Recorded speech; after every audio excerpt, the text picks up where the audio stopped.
Hi hello ಎಲ್ರಿಗೂ ನಮಸ್ಕಾರ. Welcome to ಕರಾವಳಿ ಸ್ವಾದ. ಇವತ್ತಿನ ವಿಡಿಯೋದಲ್ಲಿ ಸಾರಿನ ಪುಡಿ ಅಥವಾ ತಿಳಿಸಾರು ಪುಡಿನ ಹೇಗೆ ಮಾಡೋದು ಅಂತ ತೋರಿಸ್ಕೊಡ್ತಾ ಇದ್ದೀನಿ. ಮದುವೆ ಮನೆ ಹಾಗೆ ಫಂಕ್ಷನ್ಗಳಿಗೆಲ್ಲ ಅಡುಗೆ ಮಾಡೋ ಭಟ್ರ ಹತ್ರ ಈ ರೆಸಿಪಿನ ಕೇಳಿ ನಿಮಗೆ ಮಾಡಿ ತೋರಿಸ್ತಾ ಇದ್ದೀನಿ. ಒಂದ್ಸಲ ಈ ಪುಡಿನ ಮಾಡಿಟ್ಕೊಂಡ್ರೆ 5-6 ತಿಂಗಳ ಯೂಸ್ ಮಾಡಬಹುದು. ಬನ್ನಿ ಅರ್ಧ kg ಸಾರಿನ ಪುಡಿ ಮಾಡಲಿಕ್ಕೆ ಏನೇನು ಬೇಕು ಅಂತ ನೋಡೋಣ. ಮೊದಲಿಗೆ ನಾನಿಲ್ಲಿ 100 ಗ್ರಾಮ್ ಆಗುವಷ್ಟು ಧನಿಯಾ ಬೀಜನ ತೊಗೊಂಡಿದ್ದೀನಿ. ಇದು 1.5 ಕಪ್ ಆಗುವಷ್ಟಿದೆ. ಹಾಗೆ 125 ಗ್ರಾಮ್ ಆಗುವಷ್ಟು ಜೀರಿಗೆನ ತೊಗೊಂಡಿದ್ದೀನಿ. ಇದು 1 ಕಪ್ ಆಗುವಷ್ಟು ಇದೆ. ಹಾಗೆ ಸ್ವಲ್ಪ ಕರಿಬೇವು, ನಂತರ 10 ಗ್ರಾಮ್ ಆಗುವಷ್ಟು ಅರಿಶಿನ ತೊಗೊಂಡಿದ್ದೀನಿ. ಇದನ್ನು ಮನೇಲೇ ಮಾಡಿರೋದು, ಇದನ್ನು ಪುಡಿ ಮಾಡ್ಕೊಂಡಿಲ್ಲ. ಇದರ ಬದಲು ಅರಿಶಿನ ಪುಡಿ ಕೂಡ ಯೂಸ್ ಮಾಡಬಹುದು. ಚಮಚದಲ್ಲಿ ಹೇಳಬೇಕಂದ್ರೆ 2ರಿಂದ 2.5 ಚಮಚ ಆಗುವಷ್ಟು ಅರಿಶಿನ ಪೌಡರ್ ಇರಬಹುದು. ನಂತರ ನಾನಿಲ್ಲಿ 10 ಗ್ರಾಮ್ ಆಗುವಷ್ಟು ಸಾಸಿವೆನ ತೊಗೊಂಡಿದ್ದೀನಿ. ಸಾಸಿವೆ 3 ಚಮಚ ಆಗುವಷ್ಟಿದೆ. ಹಾಗೆ 10 ಗ್ರಾಮ್ ಆಗುವಷ್ಟು ಕಾಳುಮೆಣಸು ಅಂದರೆ ಪೆಪ್ಪರ್ನ ಹಾಕೋತಾ ಇದ್ದೀನಿ. ಕಾಳುಮೆಣಸು 2 ಚಮಚ ಆಗುವಷ್ಟಿದೆ. ನಂತರ 10 ಗ್ರಾಮ್ ಆಗುವಷ್ಟು ಮೆಂತ್ಯ ಅಂದರೆ 2 ಚಮಚ ಆಗುವಷ್ಟು ಇದೆ. ನಂತರ ಖಾರಕ್ಕೆ 25 ಗ್ರಾಮ್ ಆಗುವಷ್ಟು ಗುಂಟೂರು ಮೆಣಸಿನ್ಕಾಯಿನ ತೊಗೊಂಡಿದ್ದೀನಿ. ಇದು ಬೇಡ ಅಂತಂದರೆ ಸ್ಕಿಪ್ ಮಾಡ್ಕೋಬಹುದು. ನಂತರ 225 ಗ್ರಾಮ್ ಆಗುವಷ್ಟು ಬ್ಯಾಡಗಿ ಮೆಣಸಿನ್ಕಾಯಿನ ತೊಗೊಂಡಿದ್ದೀನಿ. ಗುಂಟೂರು ಮತ್ತು ಬ್ಯಾಡಗಿ 2 ಸೇರಿ 1/4 kg ತೊಗೊಂಡಿದ್ದೀನಿ. ಹಾಗೆ ಸ್ವಲ್ಪ ಇಂಗನ್ನು ತೊಗೊಂಡಿದ್ದೀನಿ. ನಾನಿಲ್ಲಿ LG ಇಂಗನ ಯೂಸ್ ಮಾಡ್ತಾ ಇದ್ದೀನಿ, ಒಳ್ಳೆ ಫ್ಲೇವರ್ ಬರುತ್ತೆ. ನಾನಿಲ್ಲಿ ಪ್ರತಿಯೊಂದನ್ನು ಗ್ರಾಮ್ ಲೆಕ್ಕದಲ್ಲಿ ತೊಗೊಂಡಿದ್ದೆ. ಎಲ್ಲರ ಹತ್ರನೂ ಈ ರೀತಿ ತೂಕ ಮಾಡೋದಿರಲ್ಲ, ಹಾಗಾಗಿ ಕಪ್ಪು ಮತ್ತು ಸ್ಪೂನ್ ಅಳತೆಯಲ್ಲೂ ತೋರಿಸಿದ್ದೀನಿ. ನಾನು ತೊಗೊಂಡಿರೋ 100 ಗ್ರಾಮ್ ಕೊತ್ತಂಬರಿ ಬೀಜನ ಮೆಜರ್ ಮಾಡಿದರೆ ನೋಡಿ ಕರೆಕ್ಟಾಗಿ 1.5 ಕಪ್ ಆಗುವಷ್ಟು ಇದೆ. ಹಾಗೆ ಜೀರಿಗೆನೂ ಅಷ್ಟೇ 125 ಗ್ರಾಮ್ ತೊಗೊಂಡಿದ್ದೆ, ಅದು 1 ಕಪ್ ಆಗುವಷ್ಟು ಇದೆ. ಕೊತ್ತಂಬರಿ ಬೀಜಕ್ಕಿಂತ ಜೀರಿಗೆ ಜಾಸ್ತಿ ತೊಗೋಬೇಕು. 100 ಗ್ರಾಮ್ ಕೊತ್ತಂಬರಿ ಬೀಜಕ್ಕೆ 125 ಗ್ರಾಮ್ ಆಗುವಷ್ಟು ಜೀರಿಗೆ ತೊಗೋಬೇಕಾಗತ್ತೆ. ನಂತರ ಇದೆಲ್ಲವನ್ನು ಚೆನ್ನಾಗಿ ಹುರ್ಕೋಬೇಕು. ನಾನಿಲ್ಲಿ ಹುರಿಲಿಕ್ಕೆ 1 ಚಮಚ ಆಗುವಷ್ಟು ತೆಂಗಿನೆಣ್ಣೆನ ಹಾಕೋತಾ ಇದ್ದೀನಿ. ನಂತರ ಇದಕ್ಕೆ ಇಂಗು, ಮೆಂತ್ಯಕಾಳು, ಕಾಳುಮೆಣಸು ಮತ್ತು ಸಾಸಿವೆನ ಹಾಕೋಬೇಕು. ಕೆಲವರು ಸಾಸಿವೆ ಹಾಕಲ್ಲ, ಸಾಸಿವೆ ಹಾಕೋದ್ರಿಂದ ಒಳ್ಳೆ ಘಮ ಬರುತ್ತೆ. ಚೆನ್ನಾಗಿ ಇದನ್ನು ಗ್ಯಾಸ್ನ ಲೋ ಫ್ಲೇಮಲ್ಲಿಟ್ಟು ಹುರ್ಕೊಳ್ಳಿ. ಯಾವುದೇ ಕಾರಣಕ್ಕೂ ಸೀದಿಸ್ಲಿಕ್ಕೆ ಹೋಗಬೇಡಿ, ಲೋ ಫ್ಲೇಮಲ್ಲಿಟ್ಟು ಹುರ್ಕೋಬೇಕು. 2ರಿಂದ 3 ನಿಮಿಷ ಚೆನ್ನಾಗಿ ಇದನ್ನು ಹುರ್ಕೊಂಡು ನಂತರ ಇದಕ್ಕೆ ಕೊತ್ತಂಬರಿ ಬೀಜನ ಹಾಕೋತಾ ಇದ್ದೀನಿ. ಕೊತ್ತಂಬರಿ ಬೀಜನೂ ಸಹ ಗ್ಯಾಸ್ನ ಲೋ ಫ್ಲೇಮಲ್ಲಿಟ್ಟೆ ಹುರ್ಕೋಬೇಕು. ಪ್ರತಿಯೊಂದನ್ನು ಗ್ಯಾಸ್ನ ಲೋ ಫ್ಲೇಮಲ್ಲಿಟ್ಟೆ ಹುರ್ಕೊಳ್ಳಿ. ಧನಿಯಾ ಬೀಜನ ಸ್ವಲ್ಪ ಹುರ್ಕೊಂಡಾದಮೇಲೆ ನಂತರ ಇದಕ್ಕೆ ಜೀರಿಗೆನ ಹಾಕೋಬೇಕು. ನಂತರ ಜೀರಿಗೆನೂ ಸಹ ಚೆನ್ನಾಗಿ ಹುರ್ಕೋಬೇಕು. ನೋಡಿ ಈ ರೀತಿ ಚೆನ್ನಾಗಿ ಇದನ್ನು ಈ ರೀತಿ ಕೈ ಆಡಿಸ್ತಾನೆ ಹುರ್ಕೊಳ್ಳಿ. ಕರಿಬೇವನ್ನು ಸಹ ಇದ್ರ ಜೊತೆನೇ ಹಾಕಿ ಹುರ್ಕೋಬಹುದು. ನಾನು ಮೆಣಸಿನ್ಕಾಯಿ ಜೊತೆ ಹಾಕಿ ಹುರ್ಕೋತೀನಿ. 7ರಿಂದ 8 ನಿಮಿಷ ಗ್ಯಾಸ್ನ ಲೋ ಫ್ಲೇಮಲ್ಲಿಟ್ಟು ನೋಡಿ ಈ ರೀತಿ ಚೆನ್ನಾಗಿ ಹುರ್ಕೋಬೇಕು. ನೋಡಿ ಈ ರೀತಿ ಸ್ವಲ್ಪ ಕೆಂಪಗಾಗೋ ತನಕ ಹುರ್ಕೋಬೇಕು. ಸೀದೋಗೋ ತನಕ ಹುರ್ಕೊಳ್ಳಿಕ್ಕೆ ಹೋಗಬೇಡಿ, ಸಾರಿನ ಪುಡಿ ಟೇಸ್ಟ್ ಚೇಂಜ್ ಆಗಿ ಸಾರು ಕಹಿ ಆಗುತ್ತೆ. ಹುರಿದಾದ್ಮೇಲೆ ಇದನ್ನೆಲ್ಲ ಬೇರೆ ಪಾತ್ರೆಗೆ ಹಾಕಿ ಕಡಾಯಿನ ಸ್ಟೋವ್ ಮೇಲೆ ಇಟ್ಟು ಮತ್ತೆ 1 ಚಮಚ ಆಗುವಷ್ಟು ತೆಂಗಿನೆಣ್ಣೆನ ಹಾಕೋತಾ ಇದ್ದೀನಿ. ತೆಂಗಿನೆಣ್ಣೆ ಹಾಕೋದ್ರಿಂದ ಘಮ ಚೆನ್ನಾಗಿ ಬರುತ್ತೆ. ತೆಂಗಿನೆಣ್ಣೆ ಇಲ್ಲ ಅಂತಂದರೆ ಯಾವುದೇ ಎಣ್ಣೆ ಕೂಡ ಯೂಸ್ ಮಾಡಬಹುದು. ನಂತರ ಇದಕ್ಕೆ ಮೆಣಸಿನ್ಕಾಯಿನೆಲ್ಲ ಹಾಕೋತಾ ಇದ್ದೀನಿ. ಗುಂಟೂರು ಮತ್ತು ಬ್ಯಾಡಗಿ 2 ಹಾಕ್ಕೊಂಡಿದ್ದೀನಿ. ಹಾಗೆ ಸ್ವಲ್ಪ ಕರಿಬೇವನ್ನು ಸಹ ಹಾಕೋತಾ ಇದ್ದೀನಿ. ಈಗ ಇದನ್ನೆಲ್ಲವನ್ನು ಗ್ಯಾಸ್ನ ಲೋ ಫ್ಲೇಮಲ್ಲಿಟ್ಟು ಹುರ್ಕೋಬೇಕು. 8ರಿಂದ 10 ನಿಮಿಷ ಚೆನ್ನಾಗಿ ಇದನ್ನು ಹುರ್ಕೊಳ್ಳಿ. ನಿಮಗೆ ಖಾರ ಜಾಸ್ತಿ ಬೇಡ ಆದರೆ ಗುಂಟೂರು ಮೆಣಸಿನ್ಕಾಯಿನ ಸ್ಕಿಪ್ ಮಾಡ್ಕೋಬಹುದು. ಬರೀ ಬ್ಯಾಡಗಿ ಮೆಣಸಿನ್ಕಾಯಿನೇ ಹಾಕಿ ಸಾರಿನ ಪುಡಿ ಮಾಡ್ಕೋಬಹುದು. ಬ್ಯಾಡಗಿ ಮೆಣಸಿನ್ಕಾಯಿ ಹಾಕೋದ್ರಿಂದ ಸಾರಿನ ಪುಡಿಗೆ ಒಳ್ಳೆ ಕಲರ್ ಬರುತ್ತೆ. ಈ ರೀತಿ ಚೆನ್ನಾಗಿ ಇದನ್ನು ಹುರ್ಕೊಳ್ಳಿ. ನೋಡಿ ಕರಿಬೇವೆಲ್ಲ ಈ ರೀತಿ ಕ್ರಿಸ್ಪಿ ಆಗೋ ತನಕ ಹುರ್ಕೋಬೇಕು. ಎಲ್ಲವನ್ನು ಚೆನ್ನಾಗಿ ಹುರ್ಕೊಂಡು ಮಾಡೋದ್ರಿಂದ ಸಾರಿನ ಪುಡಿನ ನೀವು ತುಂಬ ದಿನ ಸ್ಟೋರ್ ಮಾಡಿಡಬಹುದು, ಬೇಗ ಹಾಳಾಗಲ್ಲ.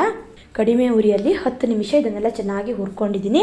ನೋಡಿ ಈ ರೀತಿ ಚೆನ್ನಾಗಿ ಹುರ್ಕೊಂಡು ಧನಿಯಾ ಮತ್ತು ಜೀರಿಗೆ ಹಾಕಿರೋ ಪಾತ್ರೆಗೆ ಇದನ್ನು ಹಾಕೋತಾ ಇದ್ದೀನಿ. ಯಾವುದೇ ಕಾರಣಕ್ಕೂ ಹುರ್ಕೊಂಡಾದ್ಮೇಲೆ ಅದೇ ಕಡಾಯಿಲಿ ಇಡಬೇಡಿ, ಬೇರೆ ಪಾತ್ರೆಗೆ ಟ್ರಾನ್ಸ್ಫರ್ ಮಾಡಿ. ನಂತರ ಇದನ್ನು ಚೆನ್ನಾಗಿ ತಣಿಲಿಕ್ಕೆ ಬಿಡಿ. ಚೆನ್ನಾಗಿ ತಣಿದ್ಮೇಲೆ ಪುಡಿ ಮಾಡ್ಕೋಬೇಕು. ನೋಡಿ ಚೆನ್ನಾಗಿ ತಣಿದಿದೆ. ಮೆಣಸಿನಕಾಯಿ ಎಲ್ಲ ಈ ರೀತಿ ಕ್ರಿಸ್ಪಿ ಆಗೋ ತನಕ ಹುರ್ಕೋಬೇಕು. ಹೀಗೆ ಹುರ್ಕೊಳ್ಳೋದ್ರಿಂದ ನುಣ್ಣಗೆ ಪೌಡ್ರ್ ಆಗುತ್ತೆ. ನಂತರ ಇದಕ್ಕೆ ಅರಿಶಿನ ಹಾಕೋಬೇಕು. ಇದರ ಬದಲು ಅರಿಶಿನ ಪೌಡ್ರ್ ಕೂಡ ಯೂಸ್ ಮಾಡಬಹುದು.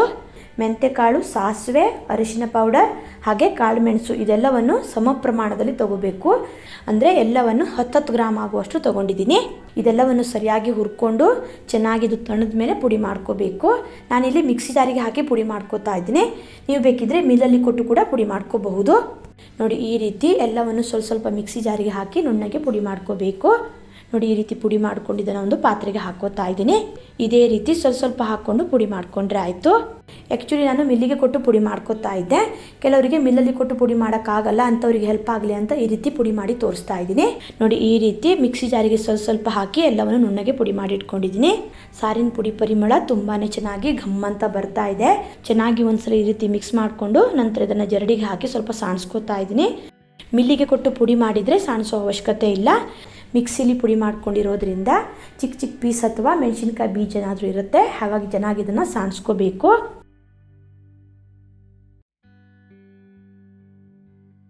ಸರಿಯಾಗಿ ಸಾಣಿಸ್ಕೊಂಡಾದ್ಮೇಲೆ ನೋಡಿ ಈ ರೀತಿ ಸರಿಯಾಗಿ ಪುಡಿ ಆಗದೆ ಇರೋದು ಅಥವಾ ಚಿಕ್ಕ ಚಿಕ್ಕ ಪೀಸ್ ಇದೆಲ್ಲ, ಇದನ್ನು ಮತ್ತೆ ಮಿಕ್ಸಿ ಜಾರಿಗೆ ಹಾಕಿ ಪುಡಿ ಮಾಡಿಕೊಂಡು ಇದೇ ರೀತಿ ಸಾಣಿಸ್ಕೊಂಡ್ರೆ ಆಯಿತು. ನಾನಿಲ್ಲಿ ಅರ್ಧ kg ಆಗುವಷ್ಟು ಸಾರಿನ ಪುಡಿ ಮಾಡ್ತಾ ಇದ್ದೀನಿ. ನೀವು ಇನ್ನೂ ಜಾಸ್ತಿ ಪ್ರಮಾಣದಲ್ಲಿ ಮಾಡಬೇಕಾದ್ರೆ ಇಂಗ್ರೀಡಿಯೆಂಟ್ಸ್ನೆಲ್ಲ ಜಾಸ್ತಿ ಪ್ರಮಾಣದಲ್ಲಿ ಹಾಕ್ಕೊಳ್ಳಿ. ಸರಿಯಾಗಿ ಪುಡಿ ಆಗದೆ ಇರೋದೆಲ್ಲ ಮಿಕ್ಸಿ ಜಾರಿಗೆ ಹಾಕಿಟ್ಕೊಂಡಿದ್ದೆ. ಇದನ್ನು ಮತ್ತೆ ಪುಡಿ ಮಾಡಿಕೊಂಡು ಇದೇ ರೀತಿ ಸಾಣಿಸ್ಕೊಂಡ್ರೆ ಆಯಿತು. ನೋಡಿ ಎಲ್ಲವನ್ನು ಸಾಣಿಸ್ಕೊಂಡು ಇದೇ ರೀತಿ ಪೌಡ್ರನ್ನ ರೆಡಿ ಮಾಡ್ಕೋಬೇಕು. ನೋಡಿ ಎಷ್ಟು ಚೆನ್ನಾಗಿ ಬಂದಿದೆ ಅಂತ. ಸಾರಿನ ಪುಡಿ ಕಲರ್ ಅಷ್ಟೇ ಅಲ್ಲದೆ ಘಮನೂ ಕೂಡ ಅಷ್ಟೇ ಚೆನ್ನಾಗಿ ಬರ್ತಾ ಇದೆ. ಮನೆ ಹೊರಗಡೆನೂ ಕೂಡ ಬರ್ತಾ ಇದೆ, ಅಷ್ಟು ಚೆನ್ನಾಗಿ ಬಂದಿದೆ. ಒಂದು ಸಲ ನೀವು ಈ ರೀತಿ ಪೌಡರ್ನ ಮಾಡಿಟ್ಕೊಂಡ್ರೆ 5 ರಿಂದ 6 ತಿಂಗಳು ಆರಾಮಾಗಿ ಯೂಸ್ ಮಾಡಬಹುದು. ನೋಡಿ ನಾನು ತೊಗೊಂಡಿರೋ ಕ್ವಾಂಟಿಟಿಯಲ್ಲಿ ಅರ್ಧ kg ಆಗುವಷ್ಟು ಸಾರಿನ ಪುಡಿ ಆಗಿದೆ. ನೋಡಿ ಈ ರೀತಿ ತುಂಬಾ ಈಸಿಯಾಗಿ ಸಾರಿನ ಪುಡಿನ ಮಾಡ್ಕೋಬಹುದು. ಒಂದು ಸಲ ಮಾಡಿಟ್ಕೊಂಡ್ರೆ ಯಾವಾಗ ಬೇಕೋ ಆವಾಗ ಈಸಿಯಾಗಿ ತಿಳಿ ಸಾರನ್ನ ಮಾಡ್ಕೋಬಹುದು. ನೋಡಿ ಘಮ ಘಮ ಸಾರಿನ ಪುಡಿ ಅಥವಾ ತಿಳಿ ಸಾರು ಪುಡಿ ರೆಡಿ ಆಗಿದೆ. ನೆಕ್ಸ್ಟ್ ವಿಡಿಯೋದಲ್ಲಿ ತುಂಬಾ ಸಿಂಪಲ್ ಆಗಿ ಟೇಸ್ಟಿಯಾಗಿ ತಿಳಿ ಸಾರನ್ನ ಹೇಗೆ ಮಾಡೋದು ಅಂತ ತೋರಿಸ್ತೀನಿ. ನಾನು ಈ ಪುಡಿನ ಮದುವೆ ಮನೆಗಳಲ್ಲಿ ಅಡುಗೆ ಮಾಡೋ ಭಟ್ರ ಹತ್ರ ಕೇಳಿ ಕರೆಕ್ಟಾದ ಮೆಜರ್ಮೆಂಟ್ನ ತೊಗೊಂಡು ನಿಮಗೆ ತೋರಿಸಿದ್ದೀನಿ. ನೀವು ಕೂಡ ಈ ಪುಡಿನ ಟ್ರೈ ಮಾಡಿ ನೋಡಿ, ತುಂಬಾ ಚೆನ್ನಾಗಿರುತ್ತೆ. ಸಾರಿನ ಪುಡಿ ಹೇಗೆ ಮಾಡೋದಂತ ನೋಡಿದ್ರಲ್ವಾ.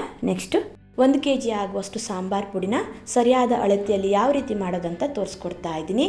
ಈ ರೀತಿ ಘಮ ಘಮ ಸಾಂಬಾರು ಪುಡಿ ಇದ್ದರೆ ಸಾಂಬಾರು ತುಂಬಾ ರುಚಿಯಾಗಿ ಬರುತ್ತೆ. ಒಂದು ಸಲ ಮಾಡಿಟ್ಕೊಂಡ್ರೆ ವರ್ಷದವರೆಗಿಟ್ಟರು ಏನೂ ಆಗಲ್ಲ, ಚೆನ್ನಾಗಿರುತ್ತೆ. ಬನ್ನಿ ಮಾಡುವ ವಿಧಾನ ನೋಡೋಣ.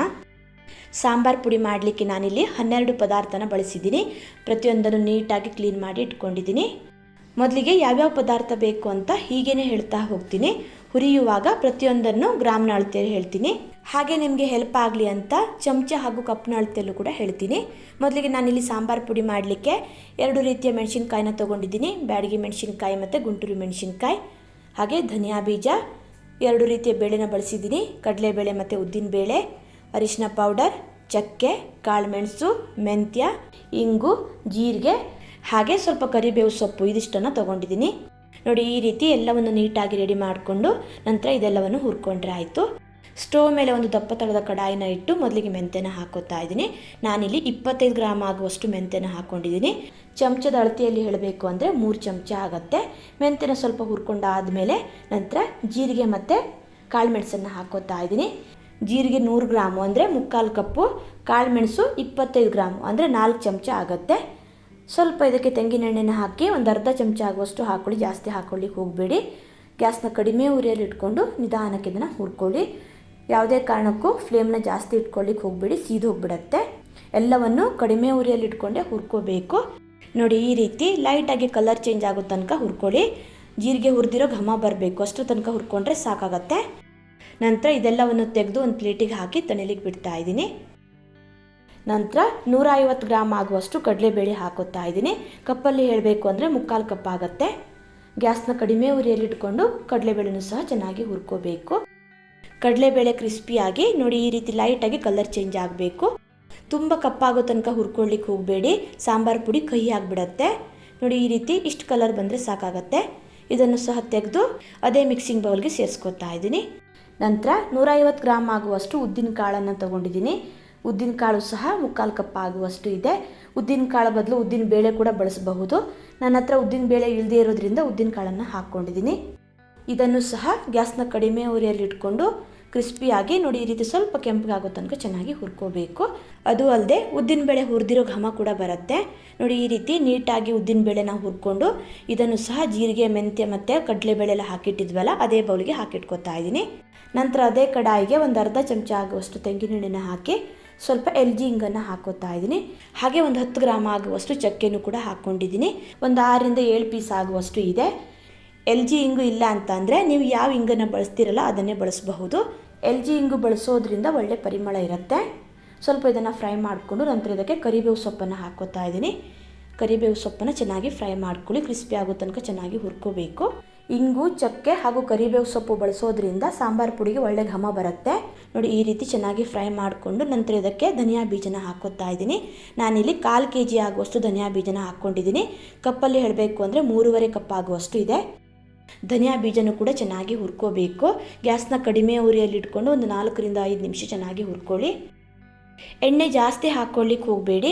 ಎಣ್ಣೆ ಜಾಸ್ತಿ ಹಾಕ್ಕೊಂಡ್ರೆ ಸರಿಯಾಗಿ ಪೌಡ್ರ್ ಆಗಲ್ಲ.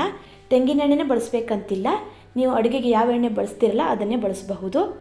ಧನಿಯಾ ಬೀಜ, ಚಕ್ಕೆ ಹಾಗೂ ಕರಿಬೇವು ಸೊಪ್ಪನ್ನು ನೋಡಿ ಈ ರೀತಿ ಕ್ರಿಸ್ಪಿ ಆಗೋ ತನಕ ಚೆನ್ನಾಗಿ ಹುರ್ಕೋಬೇಕು. ನಂತರ ಎಲ್ಲವನ್ನು ತೆಗೆದು ಅದೇ ಮಿಕ್ಸಿಂಗ್ ಬೌಲ್ಗೆ ಹಾಕಿ ತಣಿಲಿಕ್ಕೆ ಬಿಡೋಣ, ಚೆನ್ನಾಗಿ ತಣಿಲಿ. ನಂತರ ಕೊನೆಗೆ ನಾನಿಲ್ಲಿ ಮೆಣಸಿನ್ಕಾಯಿನ ಹುರ್ಕೋತಾ ಇದ್ದೀನಿ. ನಾನಿಲ್ಲಿ 1/4 kg ಆಗುವಷ್ಟು ಬ್ಯಾಡಗಿ ಮೆಣಸಿನ್ಕಾಯಿನ ತೊಗೊಂಡಿದ್ದೀನಿ. 1-2 ದಿನ ಮೆಣಸಿನ್ಕಾಯಿನ ಚೆನ್ನಾಗಿ ಬಿಸಿಲಿಗೆ ಒಣಸ್ಕೋಬೇಕು. ನೋಡಿ ಈ ರೀತಿ ಮೆಣಸಿನ್ಕಾಯಿ ಗರ್ಗರಿ ಆಗಬೇಕು, ಆವಾಗಲೇ ಸಾಂಬಾರು ಪುಡಿ ಚೆನ್ನಾಗಾಗೋದು. ಒಂದು ಅರ್ಧ ಚಮಚ ಆಗುವಷ್ಟು ಎಣ್ಣೆ ಹಾಕಿ ಸ್ವಲ್ಪ ಮೆಣಸಿನ್ಕಾಯಿನ ಹಾಕಿ ಹುರ್ಕೋಬೇಕು. ಒಂದೇ ಸಲ ಜಾಸ್ತಿ ಹುರಿಲಿಕ್ಕೆ ಕಷ್ಟ ಆಗುತ್ತೆ. ಗ್ಯಾಸ್ನ ಲೋ ಟು ಮೀಡಿಯಮ್ ಫ್ಲೇಮಲ್ಲಿ ಇಟ್ಕೊಂಡು ಮೆಣಸಿನ್ಕಾಯಿನ ಚೆನ್ನಾಗಿ ಹುರ್ಕೋಬೇಕು. 1/4 kg ಬ್ಯಾಡಗಿ ಮೆಣಸಿನ್ಕಾಯಿಗೆ 1/4 kg ಆಗುವಷ್ಟು ಧನಿಯಾ ಬೀಜ ಹಾಕ್ಕೊಂಡಿದ್ದೀನಿ. ನೋಡಿ ಈ ರೀತಿ ಮೆಣಸಿನ್ಕಾಯಿನ ಚೆನ್ನಾಗಿ ಹುರ್ಕೊಂಡು ಇದನ್ನು ತೆಗೆದು ಒಂದು ಪ್ಲೇಟಿಗೆ ಹಾಕ್ಕೊಂಡು ತಣಿಲಿಕ್ಕೆ ಬಿಡ್ತಾ ಇದ್ದೀನಿ. ನಂತರ ನಾನಿಲ್ಲಿ ಒಂದು 30 ಗ್ರಾಮ್ ಆಗುವಷ್ಟು ಗುಂಟೂರು ಮೆಣಸಿನ್ಕಾಯಿನ ಹಾಕೋತಾ ಇದ್ದೀನಿ. ಬ್ಯಾಡಗಿ ಮೆಣಸಿನ್ಕಾಯಿ ಖಾರ ಸ್ವಲ್ಪ ಕಡಿಮೆ ಇರೋದ್ರಿಂದ ಗುಂಟೂರು ಮೆಣಸಿನ್ಕಾಯಿನ ಹಾಕ್ಕೊಂಡಿದ್ದೀನಿ.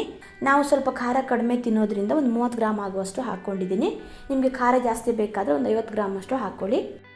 ಒಂದು ಅರ್ಧ ಚಮಚ ಆಗುವಷ್ಟು ತೆಂಗಿನ ಎಣ್ಣೆ ಹಾಕಿ ಬ್ಯಾಡಗಿ ಮೆಣಸಿನ್ಕಾಯಿ ಮತ್ತು ಗುಂಟೂರು ಮೆಣಸಿನ್ಕಾಯಿ ಎರಡನ್ನೂ ಮಿಕ್ಸ್ ಮಾಡಿ ಚೆನ್ನಾಗಿ ಹುರ್ಕೋತಾ ಇದ್ದೀನಿ. ಮೆಣಸಿನ್ಕಾಯಿ ಕ್ವಾಂಟಿಟಿ ಸ್ವಲ್ಪ ಜಾಸ್ತಿ ಇರೋದ್ರಿಂದ 3 ಬ್ಯಾಚಸಲ್ಲಿ ಹುರ್ಕೊಂಡಿದ್ದೀನಿ.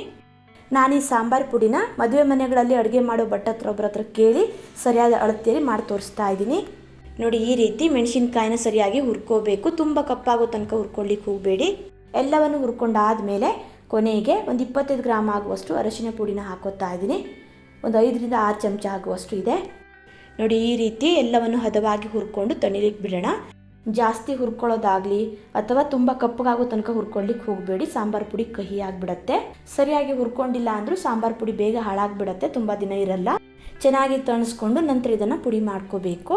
ನಾನು ಮಿಲ್ಲಿಗೆ ಕೊಟ್ಟು ಪುಡಿ ಮಾಡಿಸ್ಕೊಂಡು ಬಂದಿದ್ದೀನಿ. ನೋಡಿ ಘಮ ಘಮ ಸಾಂಬಾರು ಪುಡಿ ರೆಡಿ ಆಗಿದೆ. ಸಾಂಬಾರು ಪುಡಿ ಕಲರ್ ನೋಡಿ ಎಷ್ಟು ಚೆನ್ನಾಗಿ ಬಂದಿದೆ ಅಂತ. ನೀವು ಬೇಕಿದ್ರೆ ಮಿಕ್ಸಿ ಜಾರಲ್ಲಿ ಪುಡಿ ಮಾಡ್ಕೋಬಹುದು. ಸ್ವಲ್ಪ ಮಿಕ್ಸಿ ಜಾರಿಗೆ ಹಾಕಿ ನುಣ್ಣಗೆ ಪೌಡ್ರ್ ಮಾಡಿಕೊಂಡು ನಂತರ ಅದನ್ನು ಸಾಣಿಸ್ಕೊಂಡ್ರೆ ಸಾಂಬಾರು ಪುಡಿ ರೆಡಿ ಆಗಿಬಿಡತ್ತೆ. ನಾನು ತೊಗೊಂಡಿರೋ ಕ್ವಾಂಟಿಟಿಯಲ್ಲಿ 966 ಗ್ರಾಮ್ ಅಂದರೆ ಅಪ್ರಾಕ್ಸಿಮೇಟ್ಲಿ 1 kg ಆಗುವಷ್ಟು ಸಾಂಬಾರು ಪುಡಿ ರೆಡಿ ಆಗಿದೆ. ನೋಡಿ ಈ ರೀತಿ ಸರಿಯಾದ ಅಳತೆಯಲ್ಲಿ ತುಂಬಾ ಈಸಿಯಾಗಿ ಘಮ ಘಮ ಸಾಂಬಾರು ಪುಡಿನ ಮಾಡ್ಕೋಬಹುದು. ಸಾಂಬಾರಂತೂ ತುಂಬಾ ರುಚಿಯಾಗಿ ಬರುತ್ತೆ. ವಿಡಿಯೋ ಇಷ್ಟ ಆದರೆ ಲೈಕ್, ಶೇರ್, ಕಮೆಂಟ್ ಮಾಡೋದನ್ನು ಮರಿಬೇಡಿ. ಮತ್ತೆ ಸಿಗ್ತೀನಿ ಹೊಸ ವಿಡಿಯೋ ಒಂದಿಗೆ. ಧನ್ಯವಾದಗಳು.